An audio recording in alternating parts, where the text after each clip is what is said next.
में एक न्यूज़ आया है कि जो टाटा ग्रुप है, टाटा कंज्यूमर प्रोडक्ट यूके की चाय कंपनी टेटली का भी मालिक हैं। चाचा को हम जैसे टाटा कंपनी को हम लोग जानते हैं कि टाटा लोहा बनाती है, लेकिन टाटा ये भी बनाती है कि आप टाटा टी के नाम से सुने होंगे। टाटा यूके की कंपनी जो चाय की कंपनी टेटली है, उसकी भी मालिक है। भारत में स्टारबक्स के साथ साझेदारी भी है टाटा कंपनी की। हल्दीराम के सालाना वैल्यूएशन को देखते हुए 10 अरब डॉलर को मूल्यांकन पर आपत्ति जताई जा रही है। सूत्रों ने कहा है कि राजस्व लगभग $1.5 बिलियन है। मुंबई में टाटा कंज्यूमर के शेयरों में उछाल आया है और लगभग 4% से बढ़कर बंद हुआ है। राइटर द्वारा वार्ता की खबर देने की बाद व्यापार में बहुत बढ़ोतरी आया है। देखिए हुआ क्या है, टाटा कंज्यूमर कंपनी जो है यानी टाटा कंपनी जो है वो हल्दीराम की शेयर को क्या करती है, खरीदना चाहती है। उसमें 51% जो हिस्सा है, 51% वो अपने नाम करना चाहती है। 51% यानी उसमें 51% हिस्सा खरीदनी चाहती है। 51% हिस्सा खरीद कर और टाटा कंपनी को अपने द्वारा संचालित करना चाहती है। ये टाटा कंपनी ऐसा बोली नहीं है ऑफिशियल, वो बोली अभी इस पर बातचीत चल रहा है, लेकिन आगे हो सकता है।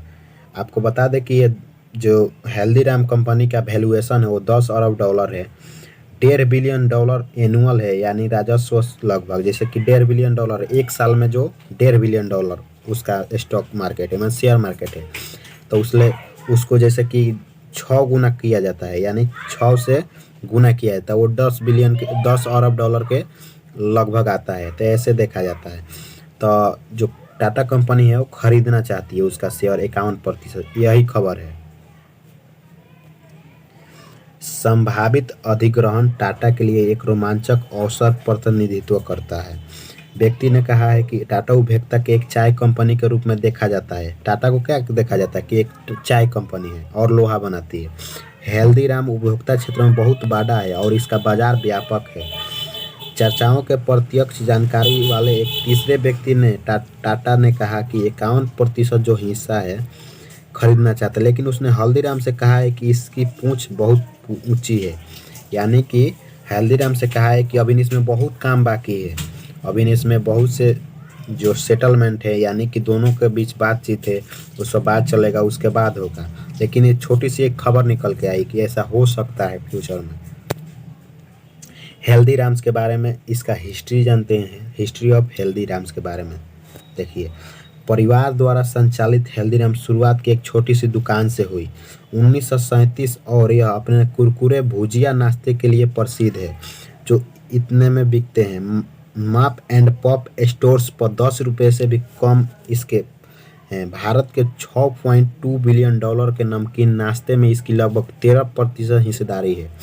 यानी जो भारत के नमकीन $1 बिलियन हैं, $6.2 बिलियन, उसमें नमकीन नाश्ते में इसकी 13, यानी कि जैसे कि 62 को किसी चीज़ का है तो उसमें 13%, समझ रहे हैं, भारत का 13 इसका हिस्सा है। यूरो मॉनिटर इंटरनेशनल के अनुसार बाजार लेज चिप्स के लिए मशहूर पेप्सी का भी 13% हिस्सा है। वैसे ही यूरो मॉनिटर इंटरनेशनल बाजार के अनुसार एक रिपोर्ट में कहा गया कि लेज चिप्स के लिए मशहूर जो लेज ऐसे होता है LAYS, लेस जो कंपनी है उसको लेस कहते हैं, अंग्रेजी में इसे लेज कहते हैं। लेज चिप्स जो है वो पेप्सी का भी कंपनी है जिसका 13% हिस्सा। आधा नाम है स्नैक्स।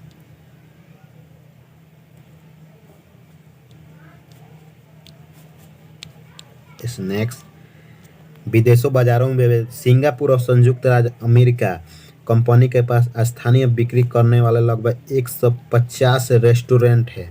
आप समझ जाइए कि सिंगापुर और संयुक्त राज्य अमेरिका में हल्दीराम्स का 150 रेस्टोरेंट है जो स्थानीय क्षेत्रों में बेचे जाते हैं। भोजन, मिठाइयाँ और पश्चिमी व्यंजन भी बनाती हैं।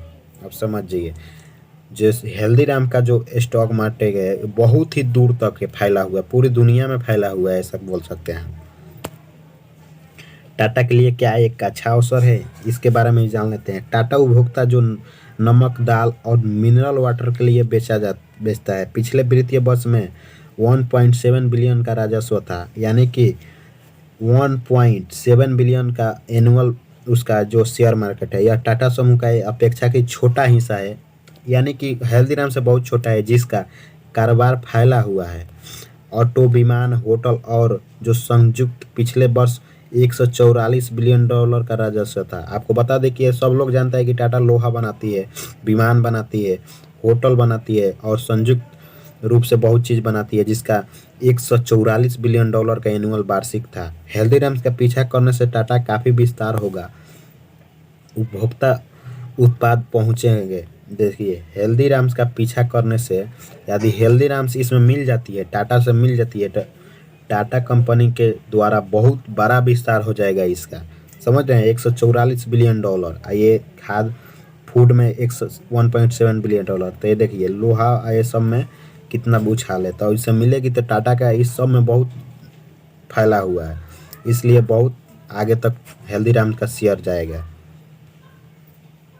भारतीय कंसल्टेंसी ट्रेकुपो के उपभोक्ता और खुदरा के प्रमुख बिसेन ने कहा है कि यदि आप अचानक आकार में बड़े पैमाने में चढ़ना चाहते हैं, तो हल्दीराम की तुलना में कोई उपयोग करने के लिए बेहतर नहीं है। यानी कि उनका जो विशेषज्ञ हैं, उन्होंने कहा है कि आप अचानक आकार में बड़े पैमाने पर चढ़ना चाहते हैं, तो हल्दीराम एक बेस्ट फ्रेंड है, यानी कि बेस्ट कंपनी है। कोई अन्य ब्रांड हम लोग बराबर पैकेज के साथ पैक किया गया और खाद्य सेवाओं को पैक किया गया है। वैसा कहा गया है कि अगर आपको आगे जाना है तो हल्दीराम एक बहुत ही अच्छी कंपनी है। लेकिन 10 बिलियन वैल्यूएशन कैसे आते हैं, अब देखिए, यानी 10 बिलियन वैल्यूएशन कैसे निकाला जाता है। पिछले साल हल्दीराम के चेयरमैन मनोहर लाल अग्रवाल के रूप में अध्यक्ष आईओ ने एक साक्षात्कार के सीएनबीसी टीवी 18 को बताया कि कंपनी निजी इक्विटी निवेशकों को आकर्षित करता है और 2 से 3 वर्षों में शेयर बाजार पर शुरुआत करना चाहता है। हल्दीराम की, जिसमें देश में कई पंजीकृत कंपनियां हैं, नियामक फाइलिंग के अनुसार 2022 में समाप्त हुए वित्तीय वर्ष में कम से कम 981 मिलियन राजस्व था। आपको बता दें कि 981 मिलियन। हालांकि पहले दो स्रोतों ने कहा कि इसका राजस्व अब 1.5 अरब डॉलर यानी 1.5 बिलियन डॉलर हो गया है और वार्षिक परिचालन लाभ 200 मिलियन डॉलर है। परिचालन लाभ जो है इसका 200 मिलियन है और राजस्व जो है 1.5 बिलियन डॉलर यानी अरब डॉलर है। आप देख सकते हैं, यानी जैसे कि इसका है ना, ये 1.5 में क्या किया जाता है, 6 से गुना किया जाता है। जैसे कि 3 ऐसे क के होता है ना, तो 1.5 में 6 गुना किया जाता है, तो उसका क्या हो जाता है, 10 बिलियन के लगभग आता है इसका वार्षिक वैल्यूएशन, ये देखा जाता है। सूत्रों ने बताया कि टीएमसी 10 बिलियन मूल्यांकन हल्दीराम द्वारा मांग की गई 1.5 अरब डॉलर अपने अनुमानित राजस्व का जवाब देती है। भारत में हल्दीराम छोटे प्रतिद्वंदी बीकाजी फूड्स इंटरनेशनल के पास भी 1.5 अरब डॉलर का बाजार है। बीकाजी है और जो हल्दीराम है, दोनों का जो बाजार है 1.5 बिलियन डॉलर है। इसीलिए बीकाजी को दिखाते हुए उसने बोला है कि देखिए, उसका भी इतना है, मेरा भी इतना है। पूंजीकरण वार्षिक राजस्व 6 गुना यानी 6 से गुना बाकी शेयर में बुधवार को गुलाब व्यापार के दौरान लगभग 3% चढ़ाई आई। देखिए, जैसे ही कोई शेयर बेचा या खरीदा जाता है, तो शेयरकर्ता जो है, मतलब जो इसमें स्टॉक मार्केट में शेयर करते हैं, वो बाजार को देखते हुए व्यापार के दौरान 3% बीकाजी में भी क्या हुआ है, बढ़ोतरी, चढ़ाई आई है। ऐसे निकाला जाता है, 6 से गुना करके निकाल दिया जाता है। हल्दीराम भारत में एक घरेलू नाम भी है। बेन सहित निजी इक्विटी फार्मों के साथ बताया कि 10% हिस्सेदारी बिक्री के बारे में पूंजी उन्होंने कहा। ऐसा 10% हिस्सेदारी के बारे में कहा गया है। ऐसा हो सकता है, जैसे कि 51% हिस्सा नहीं खरीदे तो ऐसा हो सकता है। भारत में प्रतिस्पर्धा सीआईसी ने हल्दीराम के स्नैक्स एमएफी कारोबार को और हल्दीराम खाद्य पदार्थों के स्नैक्स भोजन में शामिल है। हल्दीराम स्नैक पैक किए गए खाद्य उत्पादों जैसे स्नैक, नमकीन, मिठाई, तैयार खाने, पूर्व मिश्रित जमे हुए खाद्य पदार्थों का निर्माण और वितरण करते और मनोहर अग्रवाल और मधुसूदन अग्रवाल द्वारा संचालित होते हैं। दूसरी ओर हल्दीराम फूड्स इंटरनेशनल मुख्यालय नागपुर में है।